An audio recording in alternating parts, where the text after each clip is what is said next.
এই জিনিসগুলো কিন্তু দর্শক জানে না যে চঞ্চল চৌধুরী আসলে কতটা স্ট্রাগল করছে। চিন্তা করে যে ও আচ্ছা মন পুরা করে সে তো 2 কোটি টাকা পেয়েছে, 2 কোটি টাকা দিয়ে চঞ্চল চৌধুরী হয়ে গেছে, কিন্তু না, 10 বছর যে স্ট্রাগল, এই জন্যই চঞ্চল চৌধুরী হয়েছে। মন পুরা করে 2 কোটি টাকা আমি পাই না, মানুষের ধারণা।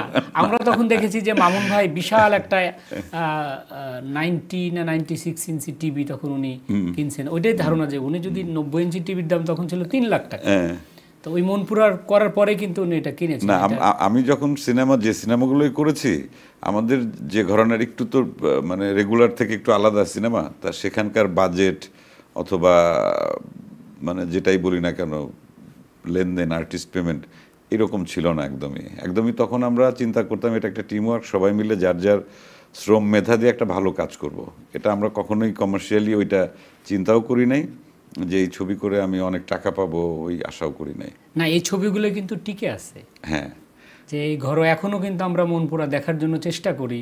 আমি হয়তো মনপুরা বলি বা পরবর্তীতে যে ছবির কথাই বলি, হয়তো অর্থনৈতিকভাবে আমার ওই সিনেমা করে হয়তো সচ্ছলতা বা বড় কোনো রেমুনারেশন বা পারিশ্রমিক আমি পাইনি, কিন্তু আমি যে কাজটা পেয়েছি, যে সম্মানটা পেয়েছি, ওটা 1000 কোটি টাকা দিয়েও ওটা কেনা যাবে না। সম্মানটা তো আমি খুব ক্লোজ দেখেছি, হচ্ছে কলকাতার ওই অনেক বড় বড় আর্টিস্ট রেখে ভিড় ঠেলে আমাদেরকে আসছে একটু চঞ্চলদার সাথে একটা ছবি তুলে দেন। এটা আমি এখনো ভুলি না, যে মানুষ আসলে কতটা ভালোবাসে না। আর আমাদের কাজগুলো, বাংলাদেশের কাজগুলো কলকাতার দর্শকরা অনেক পছন্দ করেন, শুধু আমি না, আমার চাইতে যারা আরো ভালো ভালো অভিনেতা অভিনেত্রী আছেন, যেমন জয়া হোসেন, মোশাররফ করিম বা আরো যারা আছেন কলকাতায় কাজ করেন, অপূর্ব, অনেকেই কলকাতাতে কাজ করেন এবং অনেকে, জয়া তো অনেক, 2 দেশে।